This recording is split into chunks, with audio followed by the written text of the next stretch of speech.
Je disais à Chantal Bellec de la banque, c'est la fête pour moi ce soir de nous retrouver, d'être ensemble et croisons les doigts que nous puissions continuer, car vous savez tous que la banque me donne cet auditorium et qui coûte très cher, équivalent au, je pense, 3 500 € par jour. Donc vous voyez que pour vous, c'est quelque chose d'assez parfait. Voilà ce que je tenais à vous dire. Et je vais laisser la parole à notre grand spécialiste de sculpture, qui est à ma droite, qui va vous parler d'un grand personnage Carpeaux. C'est à vous, ami. Merci, Jean-Gabriel. Parfait. Alors, Carpeaux, c'est un artiste que nous connaissons à la galerie maintenant depuis quasiment une trentaine d'années. On a publié dans un premier temps le catalogue raisonné de l'œuvre éditée, le catalogue raisonné de l'œuvre éditée, et dans un second temps,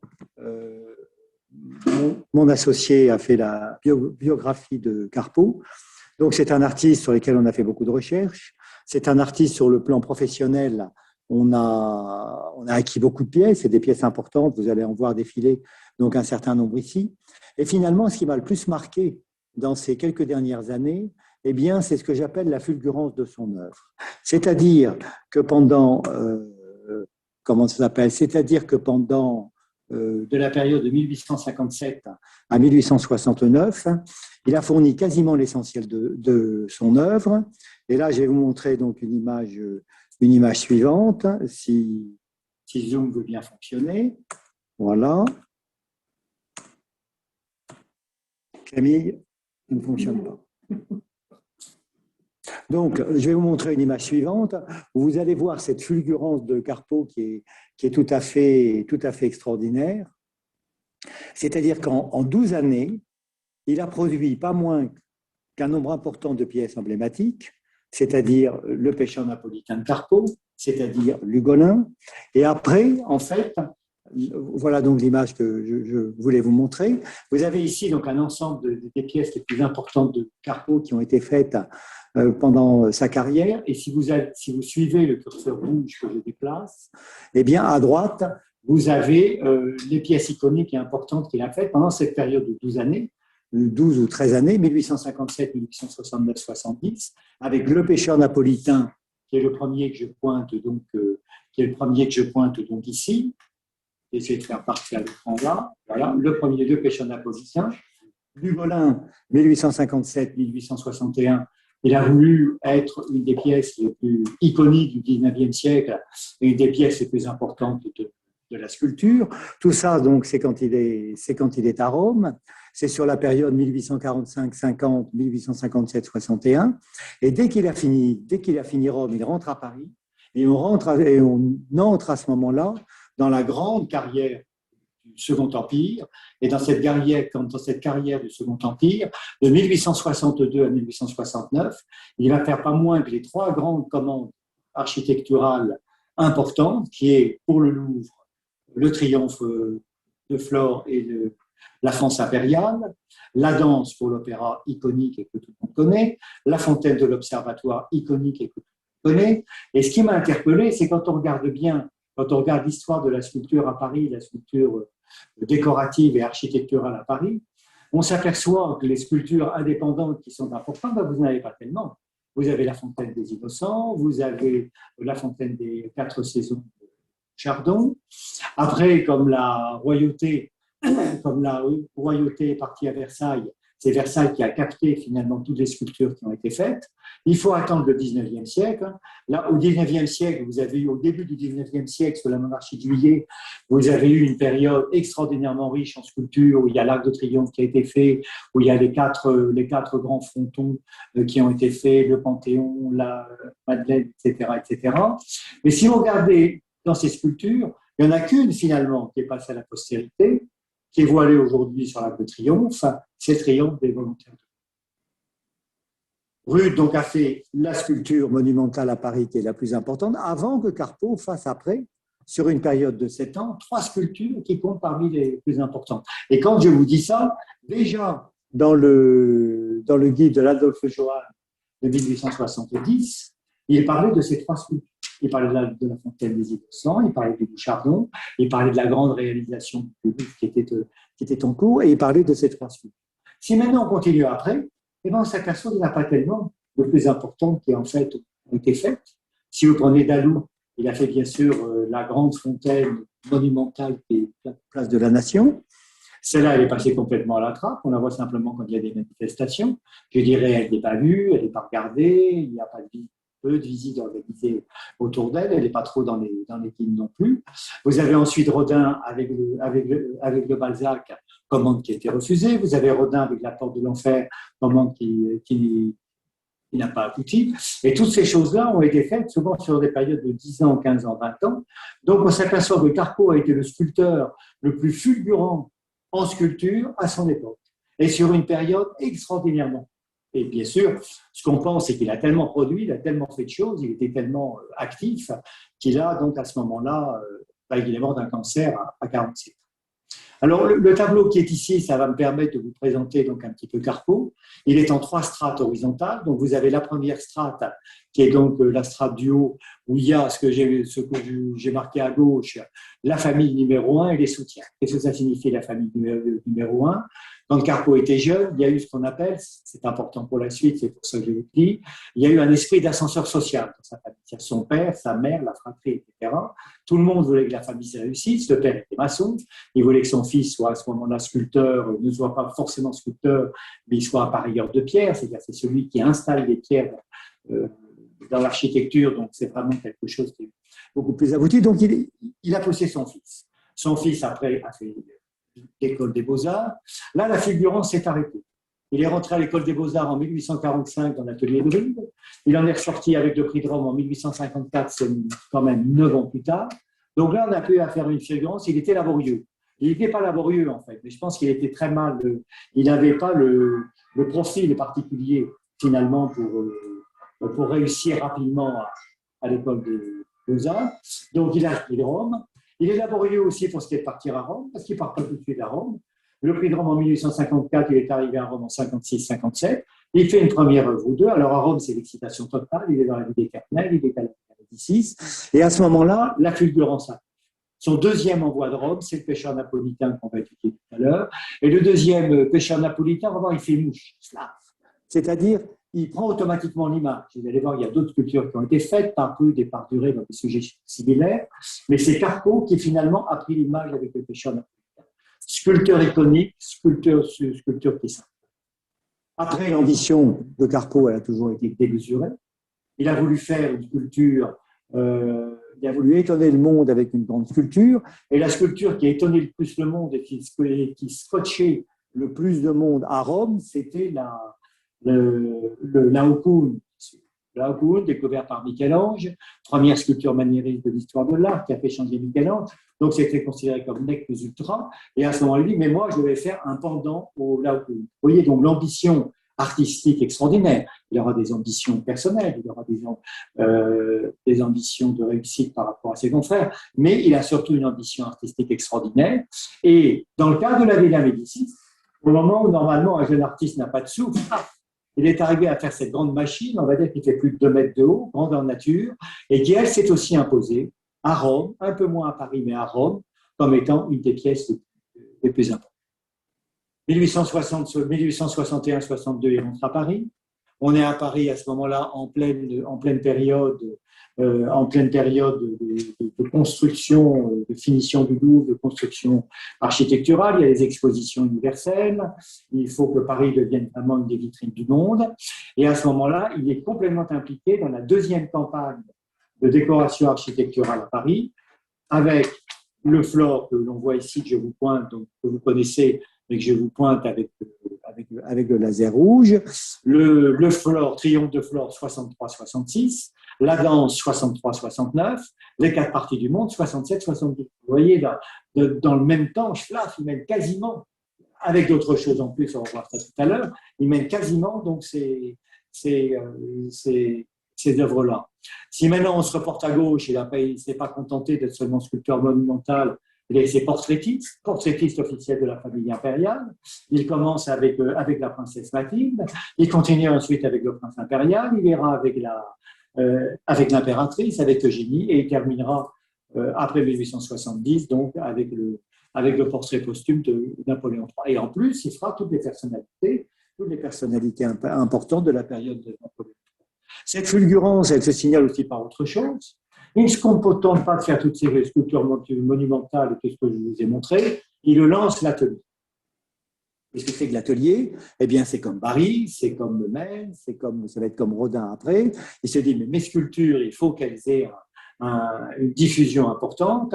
C'est avec ça que je vais faire vivre la famille de l'ascendant, son père, sa mère et la fratrie. On va faire un atelier, on va produire des sculptures et ça fonctionnera très bien.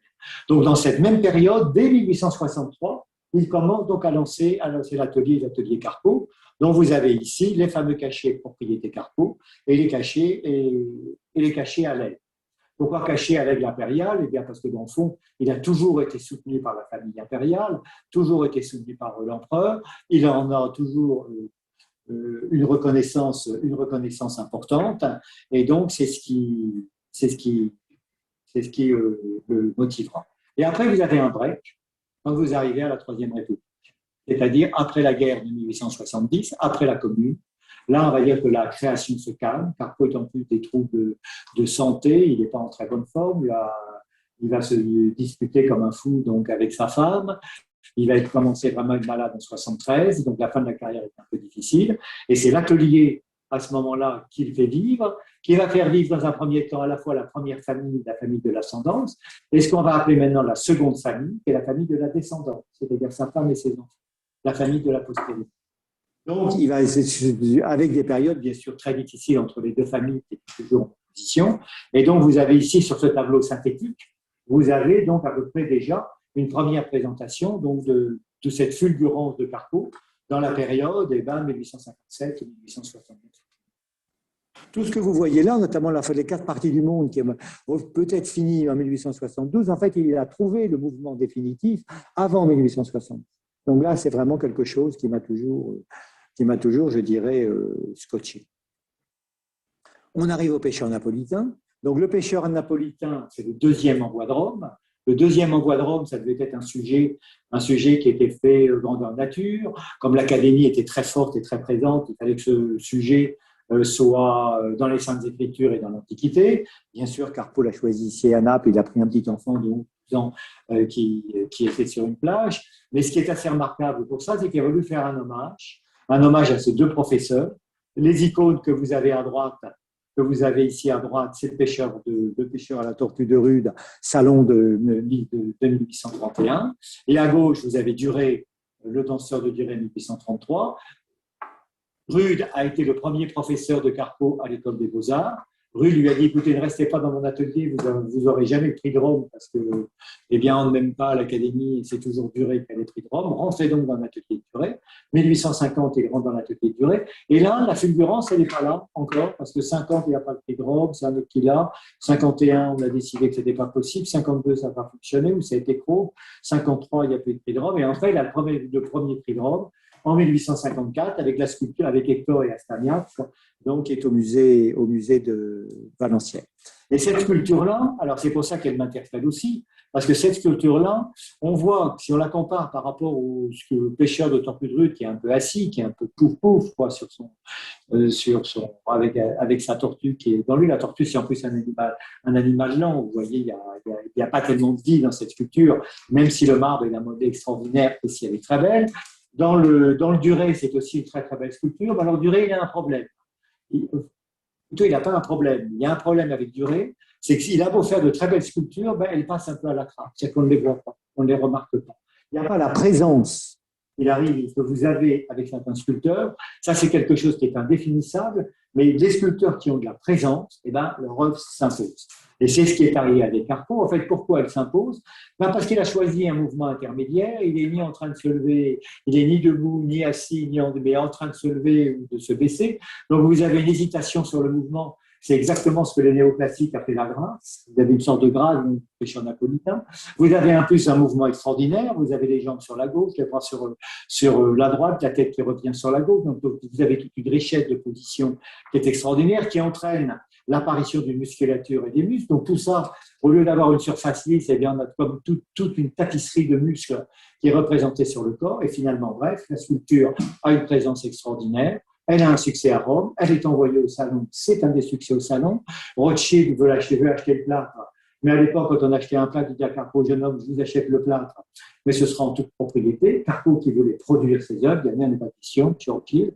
Vous pourrez, car Rothschild achètera après un marbre, mais c'est Carpo qui gardera donc l'édition de son œuvre. Il pensait à sa famille, il pensait donc à l'époque à sa première famille, on est en 1857, et il y a des lettres et des échanges avec son frère, avec son père, mais nous allons faire une fortune avec cette sculpture qui va être sur le péché. Et là se développe à ce moment-là, sur cette image que va suivre le curseur rouge, donc là vous avez le pêcheur napolitain et le duré pour les influences. Ici, l'image qui est en haut que je pointe ici avec le pointeur qui est le pêcheur en réduction de Thiébaut, c'est ce qui va développer les éditions. 1863, il demande au fondeur Thiébaut de faire une réduction de son pêcheur napolitain en 36 cm, et les éditions vont donc commencer d'une manière importante.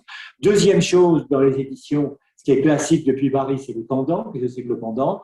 Vous avez un modèle masculin qui a la tête tournée à gauche, je vais vous faire un modèle féminin qui a la tête tournée à droite, tous ces mouvements en opposition de grâce qui seraient parfaitement, c'est-à-dire qu'ils peuvent être exposés l'un à gauche et l'autre à droite. L'impératrice Eugénie et Napoléon III s'en serviront parce qu'ils auront aux Tuileries un marbre de l'un à gauche et un marbre de l'autre à droite. Donc ça, c'est les pendants. Deuxième chose qui permet de développer réduction des pendants. Deuxième chose qui permet de développer les éditions, c'est les fractionnements. Alors ça, tous les sculpteurs du 19e siècle, et Carpo en premier, fera des fractionnements. Donc là, il prend la tête du pêcheur napolitain, il fait plus du pêcheur napolitain. Il prend la tête de la jeune fille et la coquille, qui est un Nafoucar, il la change un petit peu et il fait un pendant au pêcheur napolitain. Donc l'activité de l'atelier, on est en 1863 ici pour cette réduction. L'activité de l'atelier est lancée déjà en 1863, en période d'opposition avec sa famille, parce que sa famille l'avait aidé, le père avait envoyé de l'argent pour qu'il puisse mouler son pêcheur napolitain, pour qu'il puisse en faire un bronze après, donc il a sollicité la famille et ses soutiens, les soutiens qu'il avait donc à Valenciennes.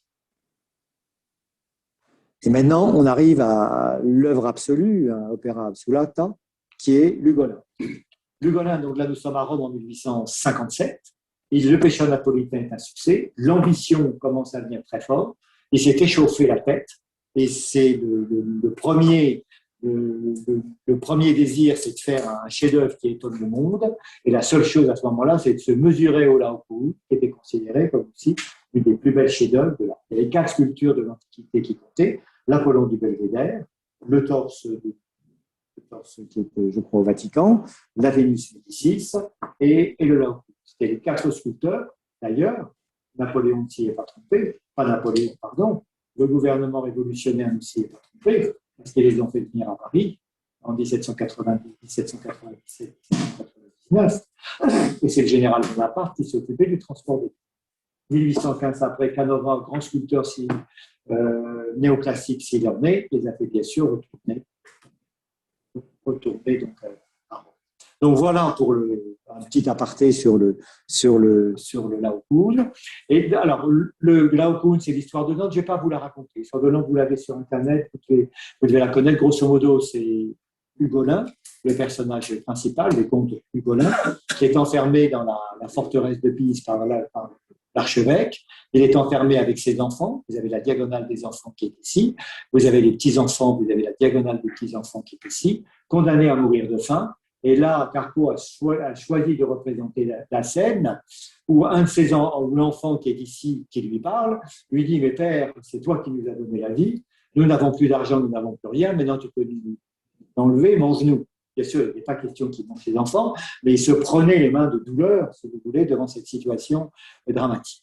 Carpo se met donc sur cette grande machine, qui avant d'être une grande machine a été des esquisses. Je vous invite à retrouver l'esquisse qui est ici à droite. L'esquisse, il a d'abord fait une esquisse à 3 personnages. Ça ne fonctionnait pas. Alors déjà, il était en opposition avec la Villa Médicis. parce qu'elle avait dit à Médicis si vous voulez en faire un envoi, mais c'était en fait, vous devez faire à ce moment-là un groupe de 2 personnages et de petite dimension. Là, on est sur une grande machine de plus de 2 mètres de haut, grandeur nature, avec ici, au bout du compte, avec 5 personnages. Donc, toujours l'opposition de Carpeaux avec quasiment tout le monde pour imposer son œuvre. Il commence à faire plusieurs esquisses, dont celle-ci. D'abord, groupe à 3 personnages, ensuite, groupe à 4 personnages. Alors, je vais vous montrer sur la photo principale les 4 personnages qu'il avait mis. Il avait mis l'Ugolin qui est ici, il avait mis les 2 enfants qui est ici, et le petit enfant mort qui est long. Il loue un atelier, c'est la famille numéro 1, la famille de l'ascendance qui paye une partie de l'atelier. Les gens, il fallait les faire poser pour un marinier, un semi-escroc, un filou, qui n'était pas, avec ses enfants et ses petits-enfants. Les pauvres, tout ça, ça coûtait très cher. Et petit à petit, donc, il monte le groupe, partant de l'esquisse, il monte le groupe en 4 figures, quasiment en une seule. Ça, c'est la fulgurance de Carpeaux, c'est la rapidité. Mais alors, par contre, ils s'en sortaient pas. Ils trouvaient que c'était pas joli, patata. Et il laisse la faire reposer parce que l'hiver arrivait, on ne pouvait pas travailler dans l'atelier qui n'était pas chauffé. Et il reprend l'affaire quelques mois plus tard. Et là, le coup de génie de Carpeaux, eh bien, je vous invite à regarder ce que j'appelle le marchand de poissons 1868. Eh bien, il a rajouté un 4e personnage qui est sur la droite. Et c'est ce personnage qui va donner, je dirais, une composition géométrique et un ordre mathématique à l'œuvre.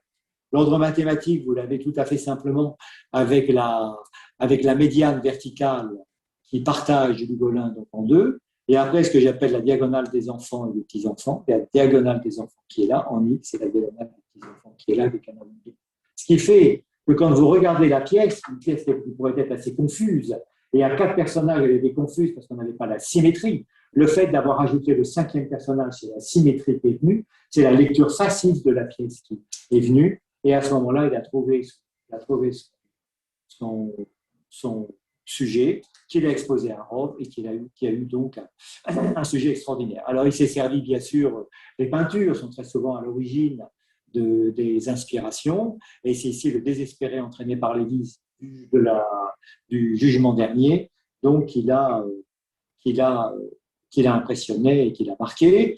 Vous avez là une autre sculpture qui aurait pu l'impressionner, c'est le diable de Feuchères ici, et la descendance quand même de Lugolin, c'est que Lugolin qui est assis ici, Auguste Rodin a reconnu qu'il s'en était servi pour le penser.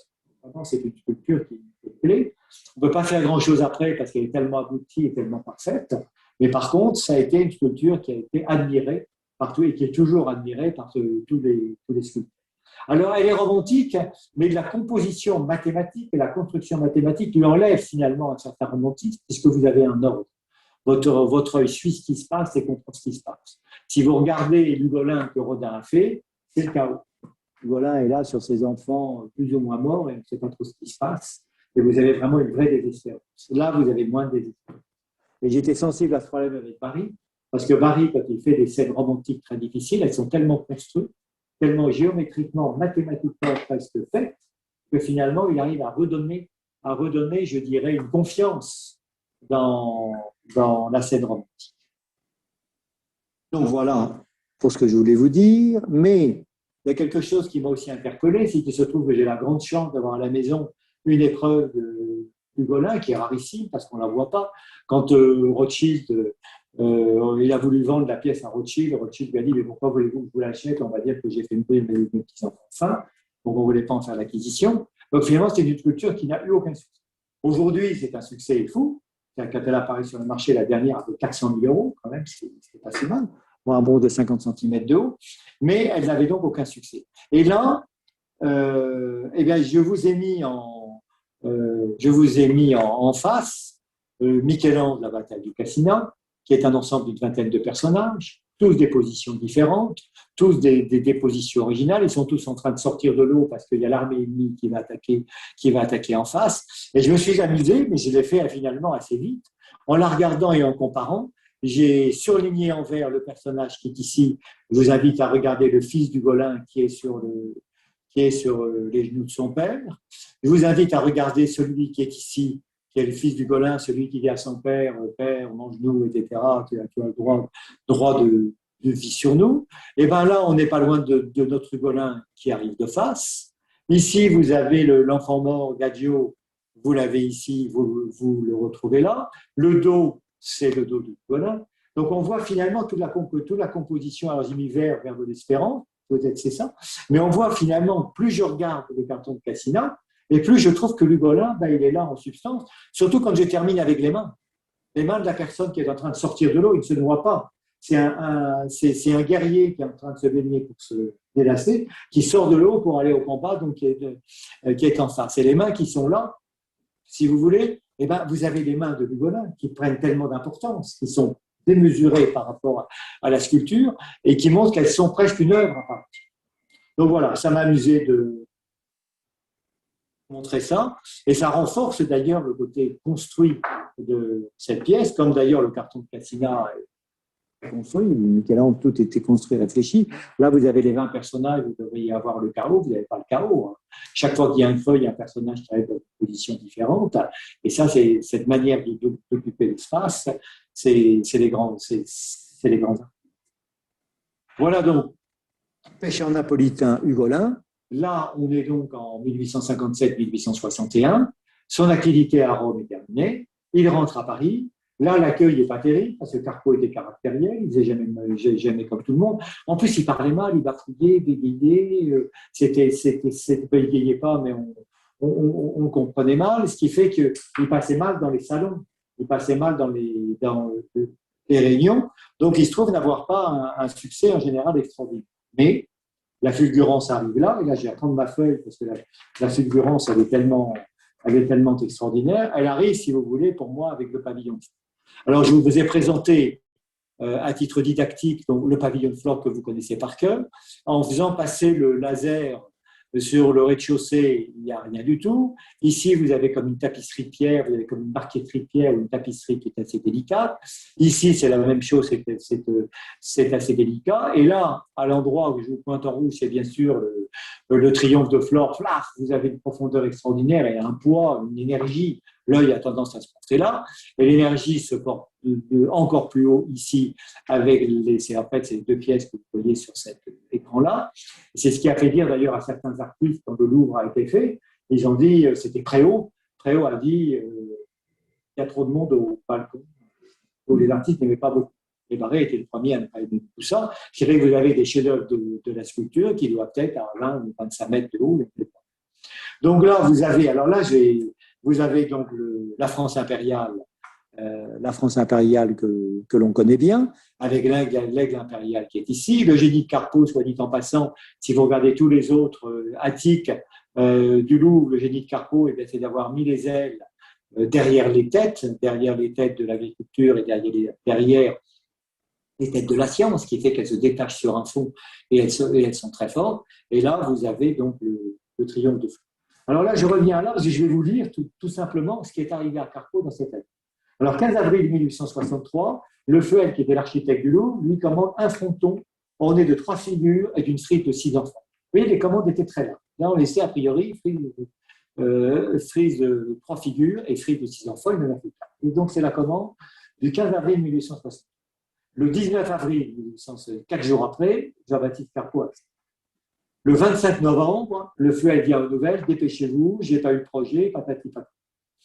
Le 5 décembre 1863, il lui arrive à ce moment-là la commande de l'opéra. Non pas la danse, mais le drame lyrique et la poésie légère. L'opéra, fin 1863, le fronton a 3 figures, c'est-à-dire c'est celui qui est en haut, c'est la France impériale que vous voyez avec la science et l'agriculture, est accepté. Il est quasiment fini. 8 janvier 1864, commande de la tempérance pour la Trinité. Vous savez, c'est une des grandes sculptures qui est faite sur l'église de la Trinité, assez mal placée parce qu'elle n'est pas placée, elle n'est pas mise au premier plan. 23 mai 1864, votre modèle pour le fronton, donc je parle du modèle qui est en haut, du grand modèle que je pointe ici avec le laser. C'était des trucs qui faisaient quand même 6-7 mètres de long. Des choses gigantesques. Le 23 mai 64, votre modèle était chez vous. Le 4 juin 64, Lefeuille devait être assez content parce que, paf, arrive à ce moment-là la commande du triomphe de Flore qui est en fait juste au-dessous, le 9 juillet. Un mois après, il demande s'il est toujours d'accord. Donc, vous avez vu toutes les commandes qui sont là. Arrive 1865, la commande du prince impérial. Le prince impérial et son chien Nero, arrivera la princesse Mathilde et tout ça, et la commande de l'observatoire en août 1867. Donc là, il n'y a pas beaucoup d'exemples d'histoire de la sculpture, de personnes qui ont, sachant qu'ils développaient l'atelier à la caisse, il n'y a pas beaucoup d'exemples dans la sculpture de personnes qui ont une activité aussi intense. Alors bien sûr, vous allez me dire, ça se situait à une époque où Paris était en effervescence totale. On se plaint des travaux à Paris, mais je ne vous dis pas ce que c'était entre 1854 et 67. La France a déprimé, Paris a déprimé en 67, et Haussmann a été obligé d'arrêter quasiment tous ses travaux. On a dit des histoires de scandales et tout ça, mais c'est vraiment que personne n'avait pas le droit. Paris est un chantier, a été un chantier permanent de 54 à 1867. Donc voilà, c'est cette page-là qui, pour moi, finalement, marque mieux la fulgurance de l'artiste. À l'époque, il a moins de 40 ans. Donc il est plus qu'il n'est pas encore dans la force de l'âge, mais dans l'époque, dans une énergie extraordinaire. Donc, je vais vous montrer cette fulgurance parce que vous avez vu, vous avez dû lire, et puis je n'ai pas le temps dans le lieu de vous étudier toutes ces œuvres. Bien sûr, vous avez, si vous regardez la terre cuite qui est en bas de l'agriculture avec le bœuf, et puis on ne sent pas encore ici, il y a pas la, si, il y a la ruche. Là, vous avez Michel-Ange, vous avez trouvé des Médicis. Alors, Michel-Ange, l'influence de Michel-Ange, c'était double.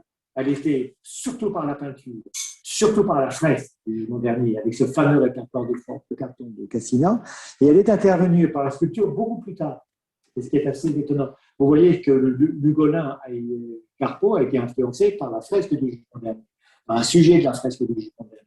Et c'est une des premières sculptures qu'il a finalement influencé directement. Si vous retournez voir maintenant sur celle que je vous pointe ici, vous voyez l'étude de musculature extraordinairement forte, extrêmement puissante, qui joue avec le soleil, suivant l'éclairage, et on ne voit plus que ça.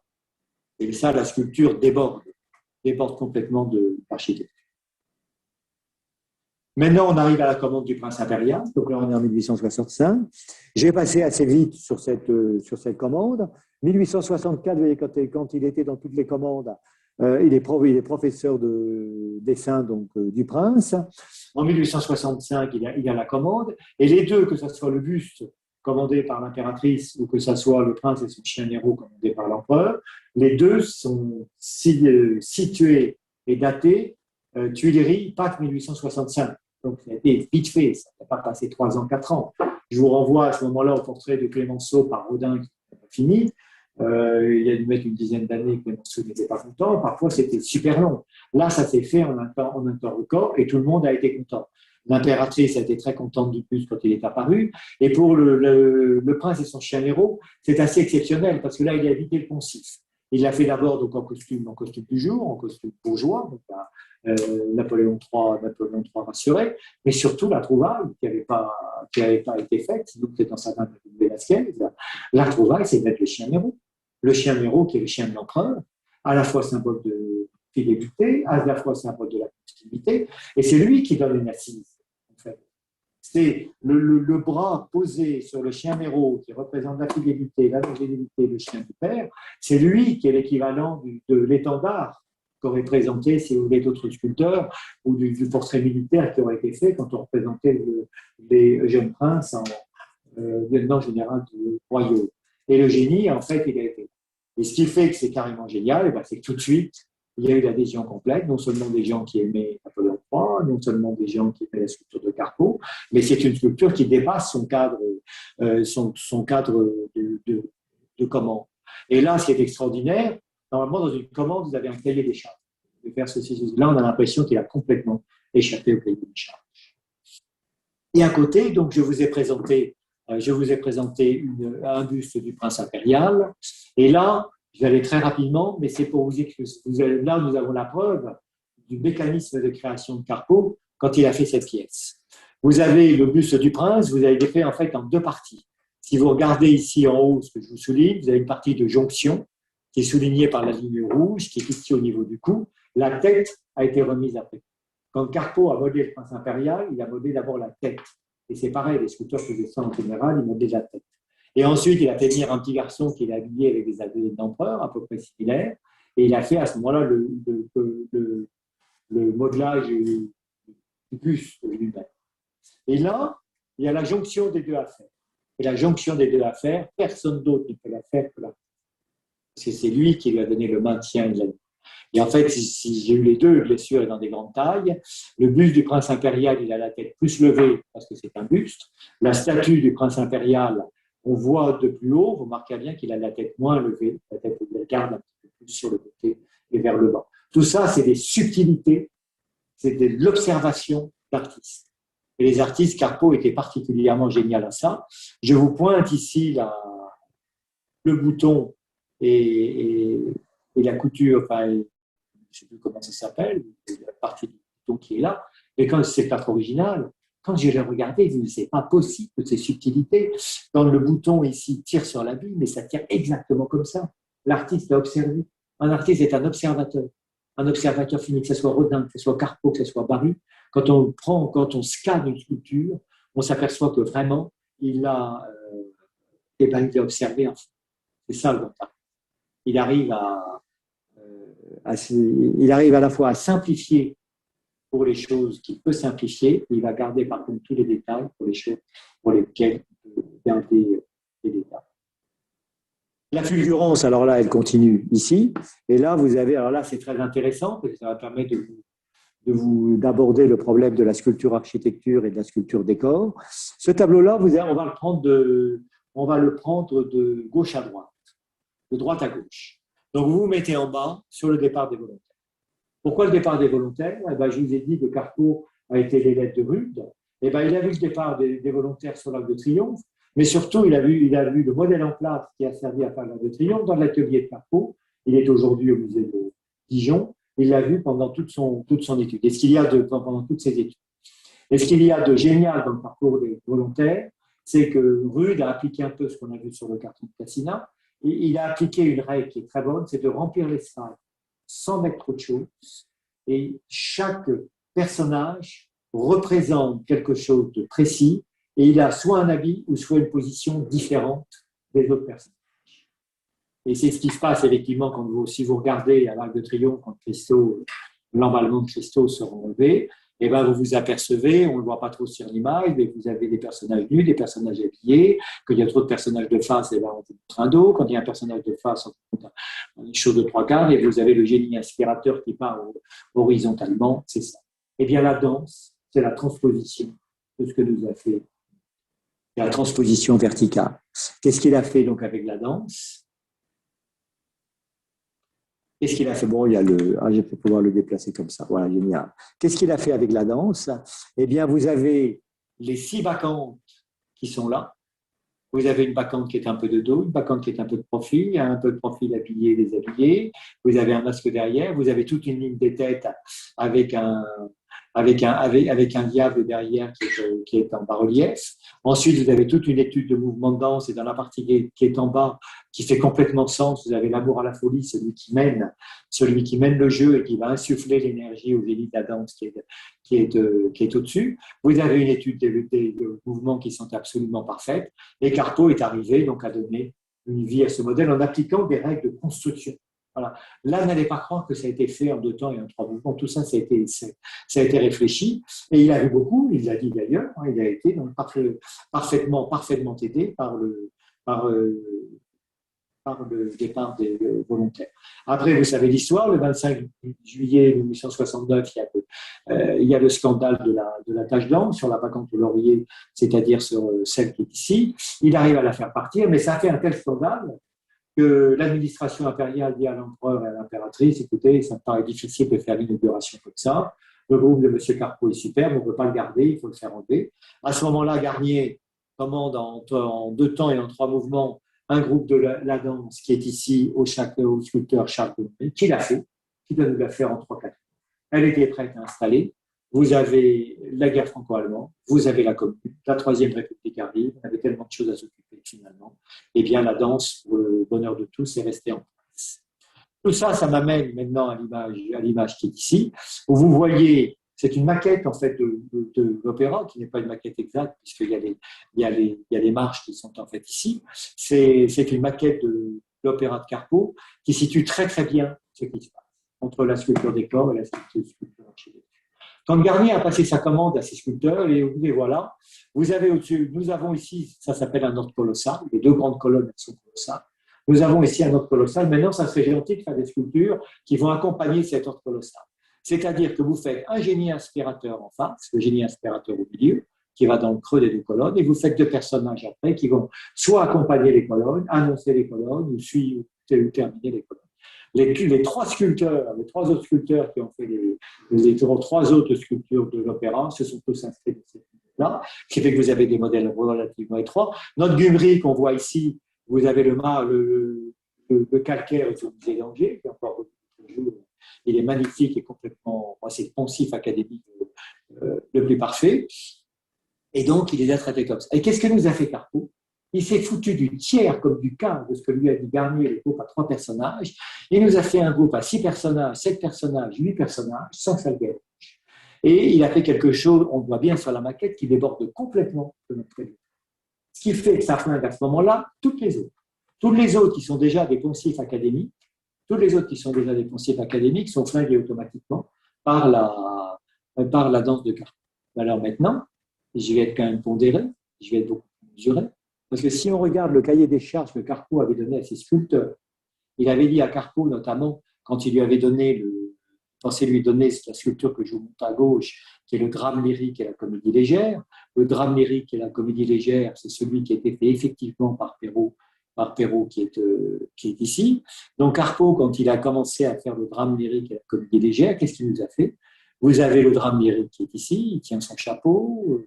Voilà, vous avez la comédie légère qu'on imagine avec le nombril, une jambe décalée, et le génie inspirateur. Mais comment voulez-vous faire quelque chose d'original en réunissant sur une sculpture qui n'est pas si grande, en réunissant le drame lyrique et la comédie légère? Et Carpeaux, quand il a eu la commande donnée par Garnier, il a eu, M. Carpeaux, fait de la danse amoureuse et de la danse bachique, et bien il a fait de la danse bachique. Et existe la danse amoureuse. Donc il a pu imposer à Garnier à la fois de bazarder la danse amoureuse, donc de ne pas suivre le cahier des charges sur le sujet lui-même, et deuxièmement, bazarder le nombre de personnes. Donc ça montre bien la personnalité. Alors pourquoi ça a marché? Parce que Carpeaux et Garnier étaient à la petite école ensemble, l'école des arts décoratifs, et ça a fonctionné pour ça. Et puis Garnier avait bien, et Carpeaux était connu déjà par le triomphe de Flore, il était connu par le qu'il avait fait. Donc il avait une confiance, il avait une confiance totale. Donc là, on est en 1869, et donc c'est la deuxième commande importante. Mais dans la deuxième commande importante avant, en 1867, paf, il s'est attaqué à l'observatoire. Et l'observatoire, il applique à peu près les mêmes règles. C'est-à-dire représenter des personnages dans des positions différentes, c'est-à-dire représenter des personnages dans des états différents et avec un esprit complètement différent. Et le coup de génie de Carpeaux là, c'est dans la sphère armilière. Que si vous reprenez toutes les sculptures similaires qui ont été faites, regardez les Atlantes qui portent les sphères célestes qui partent la Terre. Vous avez de l'Atlante, on nous représente costaud comme Pacate, avec une sphère, mais après, on a l'impression qu'il ploie sous la Terre, et du coup, on se demande, mais ça perd de sa crédibilité, il ne peut pas les porter. C'est même pareil avec les sphères armilières. Et le génie de Carpeaux ici, c'est d'avoir fait une sphère armilière très grande, une Terre petite, et c'est le vide actif qu'il y a dans cette sphère armilière, et c'est le fait de faire tourner la sphère qui donne finalement une légèreté extraordinaire à la chaîne. Et il a eu cette idée-là, au début il avait commencé par faire un personnage classique comme je l'ai dit, et il a eu cette idée-là quand Galilée, et pourtant elle tourne, la Terre tourne, et il a eu cette idée-là à ce moment-là. Mais là, si vous voulez, c'est une sculpture, c'est une trouvaille. Et Carpeaux est capable à chaque fois de nous faire une trouvaille rapidement. 67-70, tout était quasiment c'est fini. Alors après, le plâtre original s'était installé seulement en 1874, assez difficilement. Ça a été installé en 1874 assez difficilement. Et c'est sa dernière grande sculpture. Et ben, dans le monde entier, on vient la voir. Donc là, c'est un tableau sur lequel je suis revenu sur la fulgurance et on va en fait passer parce que je voulais montrer à la première chose. La seule chose que j'ai rajoutée, c'est l'impact que les ateliers avaient eu à ce moment-là. C'est-à-dire, chaque fois qu'il a fait une commande monumentale, il se débrouillait très bien. Il arrivait à prendre des fragments de la commande monumentale et à en faire des éditions. Flore, il a fait Flore. La danse, il a dû faire une quinzaine d'œuvres. Il a fait des pièces en entier, il a fait l'amour à la folie. Enfin, ça a été une source sur le plan, une ligne sur le plan éditorial. Et la même chose, et un peu moins avec la fontaine de l'Observatoire, avec Pourquoi n'être esclave, qui est ici, qu'il a représenté. Il a représenté donc chinois aussi. Et après, donc, on arrive à la Troisième République, et la Troisième République 1870-1874. Donc, c'est ce qui va lui permettre de continuer à développer l'atelier. Mais la fulgurance, elle ne s'arrête pas là aussi. Si vous regardez, Carpeaux a développé une œuvre qui est tout à fait originale et qui s'inscrit complètement pour certaines œuvres dans cette fulgurance et dans cette rapidité à faire les tableaux. Vous avez ici plusieurs tableaux. Vous avez le tableau du siège de Paris. Ça, c'est des tableaux que nous avons vendus. Tous ces tableaux-là, nous les avons vendus, sauf le portrait de Carpeaux là, qui doit être d'une origine muséale. Et j'ai toujours adoré dans l'œuvre de Carpeaux, c'est cette originalité totale. En peinture, c'est une originalité totale. Ça n'est fait par personne. À certains moments, je trouvais qu'il y a un peu de liberté que Turner avait dans ses paysages. Mais là, il nous représente le siège de Paris en 1871. C'est quelque chose qui était brossé dans des teintes en bif très, très, très légères en 3 secondes. Un tableau du naufragé, très influencé par Géricault, par le radeau de la Méduse. Là, il nous a fait un naufragé dans des lumières apocalyptiques et aussi extrêmement rapidement. Là, je viens d'acheter une religieuse. Que je trouve extraordinaire, qui fait penser à Lugolin. Lugolin dans sa cellule. Le tableau Carpeaux a été influencé par un tableau qui a été fait par un peintre lillois qui représentait Lugolin dans ses cellules. C'est exactement ça, et c'est pareil. Là, vous avez une bonne sœur qui est représentée en 3-4 traits. Donc, tableau terminé, tableau abouti, mais qui s'en fait en 2 secondes. N'oubliez pas qu'on était en pleine période académique. On était avant l'impressionnisme, donc je ne sais pas comment Carpeaux aurait réagi quasiment avant l'impressionnisme à cette époque-là, donc je ne sais pas comment il aurait réagi, mais il avait une touche extraordinaire et d'une rapidité et d'une grande rapidité. La fulgurance, on la trouve aussi, mais là on est après 1870, mais en 1871, je la trouve aussi avec certains portraits. Il a fait, alors, ce que j'appelle les grandes machines officielles, c'est quand il fait l'impératrice Eugénie, c'est très belle l'impératrice Eugénie, c'est très beau, mais enfin c'est des sculptures avec cahier des charges. Monsieur, vous devez représenter l'impératrice. Ah oui, on la représente, donc magnifique, c'est parfait. Et là, on n'est pas du tout dans cet esprit-là, on est dans les portraits d'amis. Les portraits d'amis, donc les portraits, il est décidé de le faire ou non. Et vous avez pour moi ici vous avez 4 des plus beaux portraits de Gérôme, et j'ai un faible spécialement 4 des plus beaux portraits de Carpeaux, pardon. Et j'ai un faible pour le buste de Gérôme, qu'il a fait quand il était à Londres en 1871. Quand il a été exposé au salon de 1872, je crois, on a dit que c'était le décapité parlant. Une vitalité extraordinaire, et décapité parce qu'il est arrivé à faire quelque chose qui est très dur. Ah oui, c'est très dur de faire ça en portrait. Avec les grands artistes et les grands sculpteurs, vous avez la découpe du portrait et vous le soclez sur le pied. Et bien ça, ce n'est pas donné à n'importe qui. Vous regardez bien des sculpteurs, tous les sculpteurs, vous apercevez que le portrait par le pied-douche, parfois, il enterre la sculpture. Un peu comme un cadre peut enterrer un tableau, et là, avec le pied-douche rétréci, le cartouche, Jean-Léon Gérôme, c'est extraordinaire. Et ce plâtre que j'ai donc acquis relativement récemment, je l'ai en fait à la galerie en ce moment, C'est pas un plâtre d'époque, c'est pas Carpeaux qui l'a sorti. Carpeaux a donné un moule en plâtre à son ami Jérôme qui connaissait. Jérôme qui adorait ce portrait, et bien s'en servait, il le donnait à des amis et le donnait. Celui-ci, c'est le seul que je connaisse parmi la 8 ou la dizaine de bustes de Jérôme que j'ai vendus. C'est le seul qui non seulement me porte venant du moule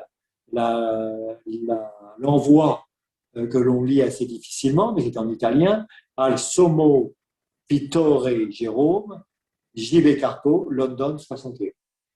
Mais alors au-dessous, je ne sais pas si on la voit bien, j'ose pas agrandir parce que ça va peut-être nous faire partir l'image, mais alors au-dessous, on la lit quand même assez bien. Vous avez à mon ami J.L. Jérôme, et là, c'était gravé dans le. Et ce qui est très intéressant, c'est que c'est donc un envoi que Jérôme a fait. C'est le seul que je connaisse qui soit comme ça. Et je l'ai acheté aussi avant d'avoir vu la dédicace, parce que en fait, il est passé en vente publique, caché, et je le trouve magnifique. Je trouve qu'il avait la façon dont les fanons étaient rendus, la façon dont les yeux étaient rendus, la façon dont la vitalité était rendue, la façon dont toutes les mèches sortaient. Je me dis, mais c'est un des plus beaux que j'ai jamais. Ben, j'ai compris après en regardant que c'était effectivement un des plus beaux que j'avais vu, parce que si Jérôme l'a dédicacé, a fait un envoi à un ami, c'est pas lui qui l'a sorti du plat, comme il a demandé à son praticien, bon alors là, vous faites un beau tirage, oui, maître, bien sûr, je vais faire un très très beau tirage. Et c'est le cas de celui-ci. Alors à côté, vous avez Bruno Cherrier.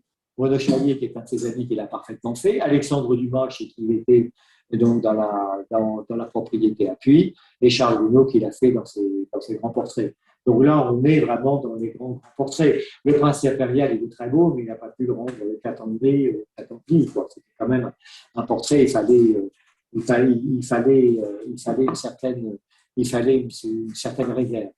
Et là, Carpeaux, alors là, on n'est plus en 1870, 1871, 72, 73. Il a fait le portrait de Charles Garnier, qui est très beau, qui est présenté ici. Je n'ai pas présenté parce que le portrait de Charles Garnier, nous n'avons pu acheter à la galerie dans les 20 dernières années que des plâtres de petite dimension et je n'ai jamais vu des plâtres top. Là, j'ai acheté pour Charles Gounod un plâtre éblouissant de qualité, le Jérôme aussi.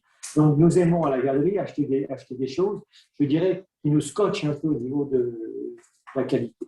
Et à ce moment-là, parfois, on devient un peu fou. Et on ne s'arrête pas et on achète des pièces.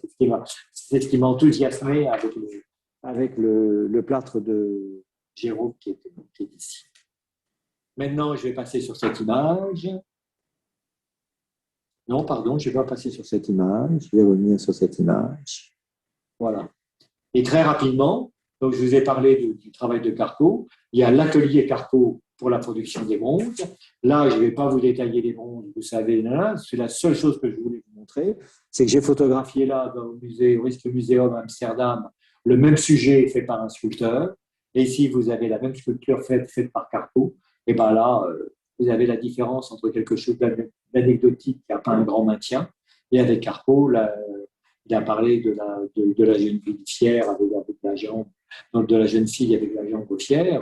Cette jeune fille de 17 ans, en fait, elle va à la pêche au vidéo, mais elle sait vraiment où il va. Quoi. Vous avez une intériorité, vous avez une présence.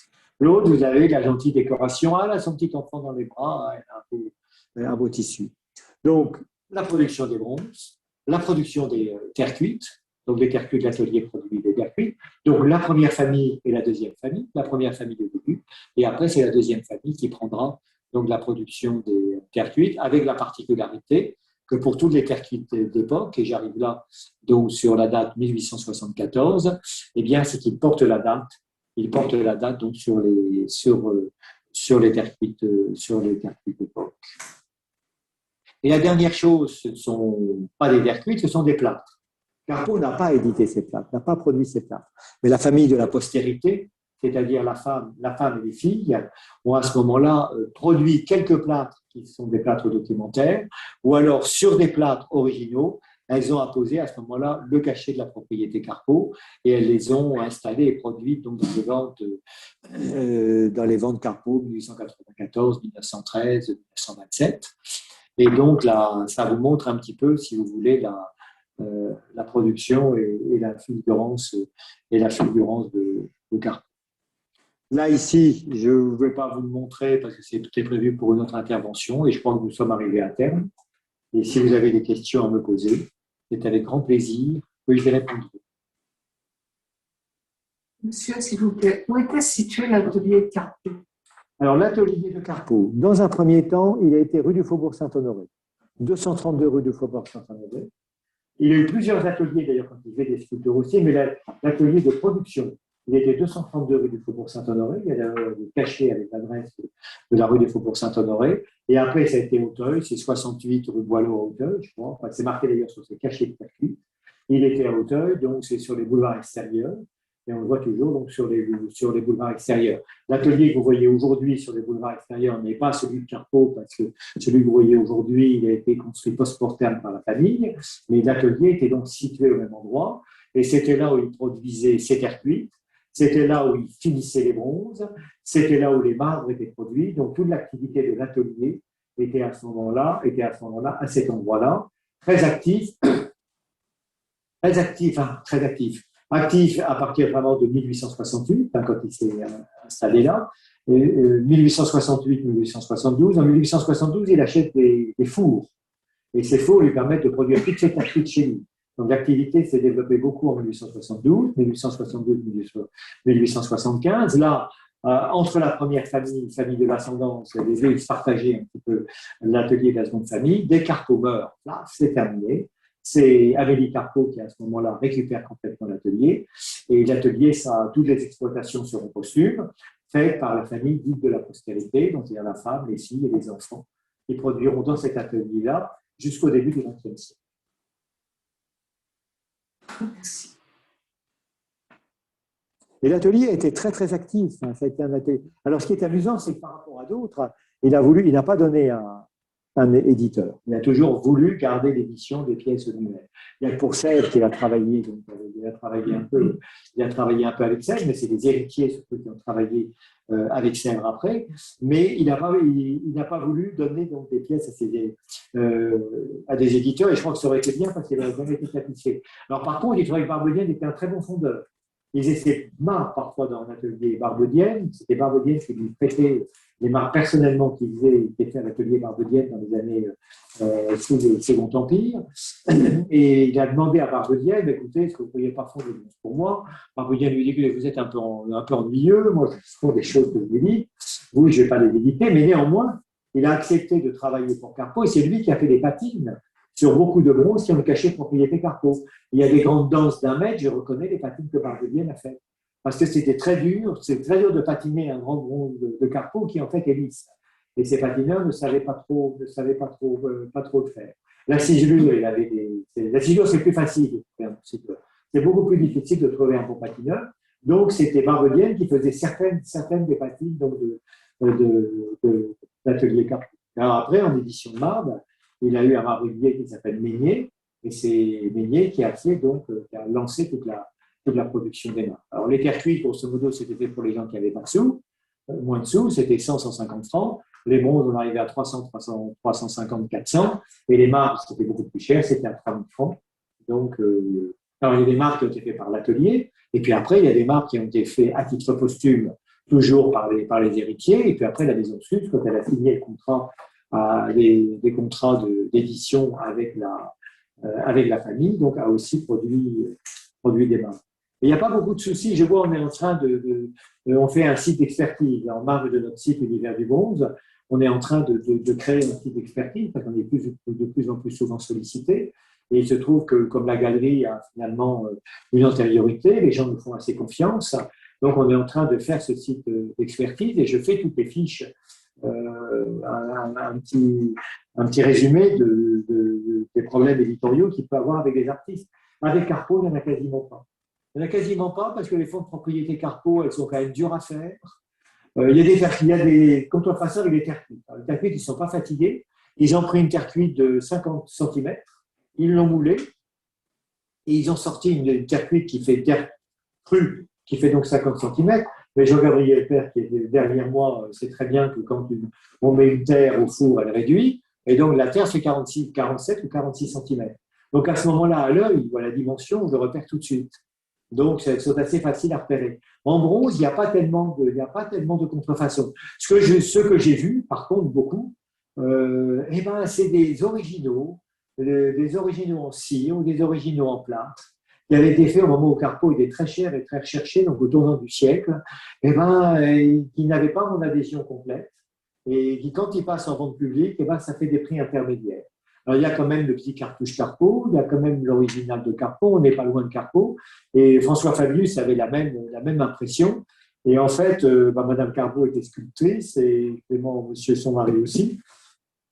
Je ne voudrais pas, mais j'ai toujours une impression qu'il y avait peut-être des choses bizarres qui avaient été faites à ce niveau-là, mais pas par contre au niveau des éditions. Les seules choses qu'on voit au niveau des éditions, mais ça, on le voit dans les éditions de Monde, tout le monde l'a fait aujourd'hui, Hébrard, tout le monde, c'est une certaine opacité.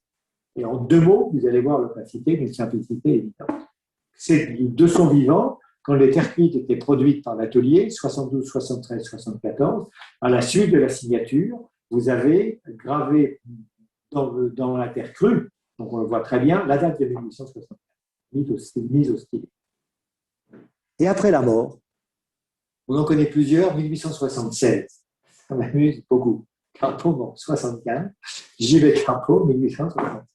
Je suis mort de rire, j'en ai vendu une l'autre jour, voilà, elle était 67, donc vous faites les 3 anciennes ateliers Carpeaux, les 3 authentiques éditions de famille, 1867. Et après, la date disparaît. Vous n'avez plus que J.B. Carpeaux, c'est ce que j'appelle les comportements opaques, et ça, toutes les familles, mon background après peut-être 40 ans, 35 ans de métier, c'est tout le monde a fait ça à toutes les époques. Tout le monde a fait ça. Il n'y a pas cité des noms, mais tout le monde, c'est universel. C'est universel. Et pour Carpeaux, je vois, et ça m'amuse. Et très souvent, quand je vois en vente publique, quand je dis de Carpeaux, je dis au commissaire priseur, j'explique ça. Comme c'est dans mon livre, c'est écrit dans mon livre. Ils comprennent tous très bien. Et personne ne va laisser dire que c'est forcément posthume. Il y a toujours un doute qui peut se... Voilà. Mais sinon, je dis Carpeaux, il n'y a pas... Il n'y a pas beaucoup de noms, il n'y a pas beaucoup de problèmes. Il y a des problèmes sur Paris, il y a des problèmes sur Rodin, il y a des problèmes tous les jours sur Diego Giacometti et les objets décoratifs d'Alberto Giacometti. Mais sur Carpeaux, non. Et ben parce que c'est facile de reconnaître un faux Carpeaux. C'est difficile de faire. Ils sont tous faits à la fonte au sable, donc aller sortir une grande danse d'1 mètre avec tous les montages de la fonte au sable, il n'y a pas un fondeur à Paris qui peut vous rendre ça. Comme tout est fait à la fonte au sable, c'est compliqué de fondre, il n'y a personne qui peut vous rendre ça, on va le voir tout de suite. Et puis, il y a les patines. Si les patines, on va personne n'est capable de vous faire une patine barbelienne. C'est pas possible. Les patines, c'est des tours de main qui appartiennent à des personnes. Alors, chez Barbelienne, elles sont en continuité, parce que Barbelienne devait veiller en sorte que ça soit en continuité. Dès que vous allez dans les fonderies qui sont moins importantes, les patineurs ne sont pas en continuité. C'est-à-dire que le patineur va mettre au point de sa patine, et sera belle. Et quand le patineur va partir, va prendre sa retraite, il ne va pas donner. Là, j'en ai eu la preuve. J'ai vu un vieux patineur d'une fonderie que je ne nommais pas. Il y avait un nouveau patineur qui était rentré, et je vais lui apprendre les patines. La patine était par exemple en 25 étapes, et il montrait 24 étapes de 25, donc la patine était viandée. Voilà. Donc les patines, c'est quelque chose qui est très très dur, très dur à faire.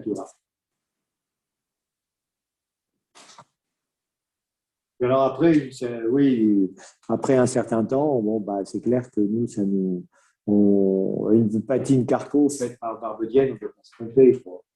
C'est vrai qu'on ne peut pas ça. Et on comprend très bien, parce qu'il y a des grandes surfaces lisses. Et faire prendre une patine sur une surface lisse, c'est très difficile. C'est pour ça que Carpeaux a demandé à Barbedienne. Barbedienne, à l'époque, c'était entre 500 et 600 ouvriers. Imaginez un peu l'émulation qu'il y avait à ce moment-là, c'était absolument évident. Et vous voyez tout ce que Carpeaux a fait, sur cette période-là. Mais je les ai tous pris. Hein. Vous prenez Dalou, quand il a fait la grande fontaine qui est à la place de la Nation, il a mis 10 ans à faire le plat et 10 ans à faire la fonte. Donc 20 ans.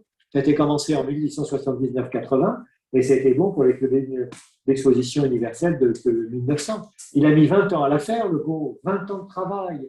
Ils étaient très contents. Oui, j'ai fait les doigts du forgeron, le gant du forgeron, c'est parfait, on voit tous les détails. Sur une œuvre monumentale, on s'en fiche de ça, parce qu'on va la voir de très loin. Et aujourd'hui, cette œuvre si monumentale qu'elle est, si belle qu'elle est, j'ai très souvent la voir place de la Nation, on ne la voit pas.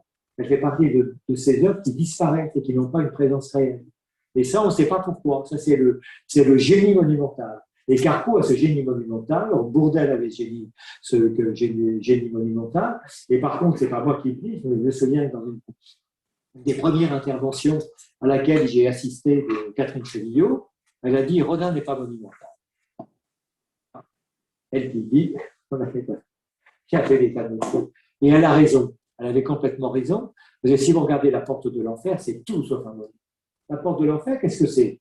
Rodin a commandé des plaques de bois, sur 6 mètres, il avait la main sur son menuisier, il y avait son montage en plaques de bois, et après c'était un réservoir d'œufs, et il a fait rentrer des œufs, il les a fait sortir, et les petites étaient moyennes et des grandes, ça n'a rien à voir avec le monumental tel qu'il était vu dans la sculpture antique. Hein.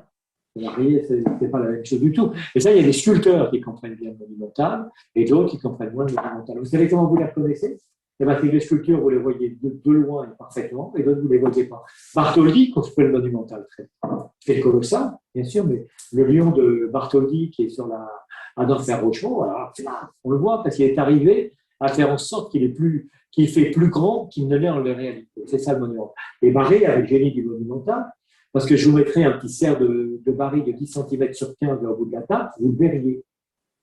Vous le verriez. À la galerie, je suis effaré de voir comme un tout petit Barry, on le voit tout de suite. Parce qu'il avait justement cette faculté de donner, je ne sais pas s'il y a une vérité juive, des dimensions intérieures juives, il avait cette faculté de donner cette présence. Et là, ça a été, ça m'a été aussi confirmé par Madame Lemestre, qui disait, quand son conservateur du Louvre l'envoyait à Drouot pour voir s'il y avait des choses, elle l'appelle un jour et elle lui dit un jour, écoutez, j'ai vu une sculpture, la sculpture n'est pas très connue, mais ça fait énorme. Et le conservateur en chef lui a dit, Madame, achetez-la. Ça, c'est assez. Et Carpeaux fait partie de ces gens-là. Vous regardez, par exemple, prenez la façade de l'opéra de Carpeaux, le sens du monumental, il l'a parfaitement. En 2,50 m de haut et en 3,50 m, il vous fait un truc gigantesque, plus que les autres. Et parce qu'il arrive à simplifier, il n'est pas allé faire des tas de détails, parce que dans ses et tout ça. Il est arrivé à donner du volume au volume, c'est ça.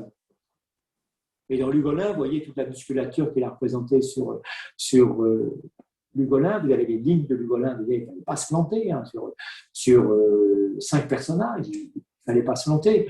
Et ben, en plus, il a donné aux surfaces, avec certaine modeste, il a donné du volume à toutes les surfaces avec une musculature qu'il a bien sûr un peu renforcée. Ça, c'est Michel-Ange. Ils étaient tous influencés par Michel-Ange. Mais ça n'avait pas bifteck, comme on disait de certains sculpteurs, comme par exemple, on disait des athlètes de Bugatti, ça fait un peu beefsteak, alors que c'est pas ça de Rodin, penseur de Rodin.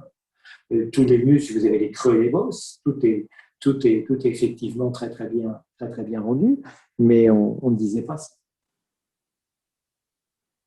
Voilà, si vous avez d'autres questions. Vous avez travaillé à Valenciennes? Vous n'avez jamais travaillé? Non, Carpeaux n'a jamais travaillé. Alors, j'ai envie de vous répondre non tout de suite. Il a travaillé, non, en fait, il a quitté Valenciennes. En fait, il a quitté Valenciennes très tôt, parce que son père ne voulait pas trop qu'il fasse de la sculpture. Donc il a fait la petite école. Ensuite, il a fait l'école des Beaux-Arts. Ensuite, il est parti en Italie. Il est retourné à Valenciennes. Le grand moment où il est retourné à Valenciennes, quand il prenait des commandes, quand il a pris la commande pour l'hôtel de ville, il est retourné à Valenciennes.